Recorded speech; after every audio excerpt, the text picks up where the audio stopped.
વડોદરા શહેરના સમા વિસ્તારમાં આવેલી નવયુગ અંગ્રેજી માધ્યમ શાળા દ્વારા વિજ્ઞાન દિવસની ઉજવણી કરવામાં આવી। તે અંતર્ગત તેઓ દ્વારા કાર્યક્રમનું આયોજન કરવામાં આવ્યું હતું, જેમાં ખૂબ જ પ્રસિદ્ધ અને પ્રતિષ્ઠિત વૈજ્ઞાનિક તેમજ શિક્ષણવિદ કહેવાતા અને હાલમાં એમએસ યુનિવર્સિટીમાં પ્રોફેસર તરીકે ફરજ બજાવતા ડોક્ટર પ્રશાંત મુરુમકર ખાસ ઉપસ્થિત રહ્યા હતા અને તેમના દ્વારા બાળકોને માર્ગદર્શન પણ આપવામાં આવ્યું। તેઓએ વિજ્ઞાન મેળાની ઓપનિંગ વિધિ રિબન કાપીને કરી। શાળાના શિક્ષકોના માર્ગદર્શન હેઠળ ધોરણ 7, 8, 9 અને 11ના વિદ્યાર્થીઓ દ્વારા ખૂબ જ સુંદર અને ઇનોવેટિવ 82 પ્રોજેક્ટ્સ બનાવવામાં આવ્યા હતા, જેમાં hydrobot, waste water treatment, automatic brake system, robot, rain detector, AI models, voice recorder અને બીજા વિવિધ વિષયોના મોડલ્સ જોવા મળ્યા। આજના બાળક કાલનું ભવિષ્ય છે અને સાયન્સ અને તકનીકી સ્કિલ જો બાળકમાં વિકસશે તો જ તે બાળક આવતીકાલના ઉજ્જવળ ભવિષ્યનો સહભાગી બનશે। ડોક્ટર પ્રશાંતે પણ બાળકોના સુંદર પ્રયાસને આવકાર્યા અને બાળકોને જરૂરી માર્ગદર્શન પૂરું પાડ્યું। શ્રીમતી નીલાબેન દેસાઈ અને વરુણભાઈ દેસાઈએ બાળકોનો ઉત્સાહ તેમના આશીર્વચનો આપીને વધાર્યો હતો। I request our principal Sandhya ma'am to welcome our direct.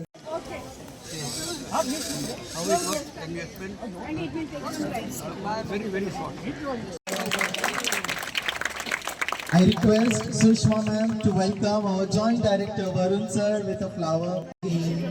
Chandrayaan, My project is about layer of Bluetooth speaker, and the list is long. Sustainability is smart development. Has represent a model of an urban ecosystem where technology, innovation, and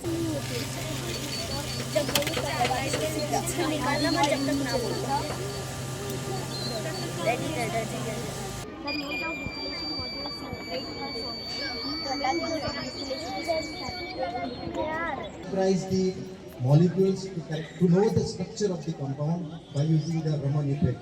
And this Raman effect is so when you are having a laziness, what will happen? We lose the race. But again, both become a friend and they decide that we can have a different battle. In between there should be a river. So again, in the true river, only tortoise can win, but not here. So what is the message? Message is that you should have a smart thinking.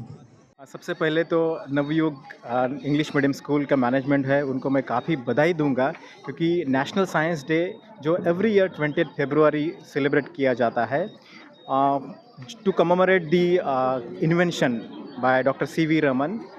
इन्होंने initiative लेके बच्चों को almost मैंने देखा कि almost 50 projects है बच्चों को इनिशिएट करने के लिए, मोटिवेट करने के लिए और जो साइंस डिस्कशन होना चाहिए उसके लिए इनिशिएटिव लिया। ये प्लेटफॉर्म मैं समझता हूँ कि ये 50 बच्चे सोसाइटी में मैसेज देंगे कि अगर thousands of problems are there, we can give the solution. We have an ability to give the solution for these problems. और इस टाइप के इनिशिएटिव मुझे लगता है एक साइंस को अवेयर करने के लिए, स्प्रेड करने के लिए काफ़ी अच्छे कारागिर होंगे। और मैंने देखा है कि काफ़ी प्रोजेक्ट ऐसे इनोवेटिव है जो कि हम सोच नहीं सकते, इतने छोटे छोटे बच्चे इतनी अच्छी तरह से प्रेजेंट कर रहे हैं। तो आप देख सकते हैं ये माहौल, जो पॉजिटिव माहौल है, ये मुझे लगता है कि टू सेलिब्रेट और to spread the science in the society will act as a catalyst. Sir, school ने इतना अच्छा मैनेज किया है, लड़कों को इतना इंस्पायर किया है, क्या कहोगे? हाँ, मुझे लगता है कि ये इनका विज़न जो है काफ़ी एक्स्ट्राऑर्डिनरी विज़न है स्कूल का, क्योंकि देखो कोई भी नेशनल साइंस डे में क्या होगा कि बच्चों को बुला के उनको एक स्पीच दे सकते हैं, लेकिन यहाँ पे मैंने देखा है कि ये 50 प्रोजेक्ट जो उन्होंने आइडेंटिफाई किए हैं उसके लिए जो टीचर्स ने मेहनत की है, मैनेजमेंट ने मेहनत की है, और ये बच्चों के जो प्रेजेंट आप प्रोजेक्ट्स आप देखोगे इसमें से उनकी मेहनत दिखती है। उन्होंने पूरा काफ़ी स्टडी करके उन्होंने ये प्रोजेक्ट को बनाया है और ये प्रोजेक्ट के वर्किंग मॉडल्स यहाँ पे प्रेजेंट किया है, जो कि मुझे लगता है कि सोसाइटी के हर एक मेंबर में यहाँ पे आना चाहिए, छोटे से लेकर बड़ों तक। और अभी लेटेस्ट जो टेक्नोलॉजी यूज़ होती है, जैसे रोबोटिक्स का आप देख सकते हैं कि रोबोटिक्स बनाने के लिए बच्चे अगर सोच सकते हैं इतने मतलब छोटे लेवल पे होके भी, तो मुझे लगता है कि इनको अप्रिशिएट करने की ज़रूरत है। और ये मैं समझता हूँ कि ये मैनेजमेंट जो है उन्होंने जो इनिशिएटिव लिया है वो बधाई के पात्र है। 28મી ફેબ્રુઆરી ડૉક્ટર સીવી રામનના જન્મદિવસ નિમિત્તે આપણે નેશનલ સાયન્સ ડે ઉજવણી કરી છે અને 6 થી 9ના વિદ્યાર્થીઓએ 80 જેવા સાયન્સના પ્રોજેક્ટ્સ, એમાં સાયન્સ આવ્યું, રોબોટિક્સ આવ્યું, એઆઈ, એના પ્રોજેક્ટ્સનું પ્રદર્શન કર્યું છે।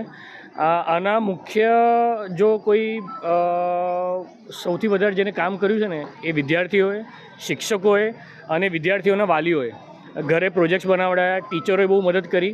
અમારી સ્કૂલમાં સ્ટેમ લેબ છે, મેથ લેબ છે, એનાથી પણ છોકરાઓને મદદરૂપ બને છે આ સાયન્ટિફિક એક ટેમ્પર બનાવવામાં। એટલે હું ફરીવાર કોંગ્રેચ્યુલેટ કરીશ છોકરાઓને એમના વાલીઓને અને શિક્ષકોને જે આ સાયન્સ પ્રોજેક્ટ આખું એક્ઝિબિશન બનાવવામાં જેમને ફાળો આપ્યો છે.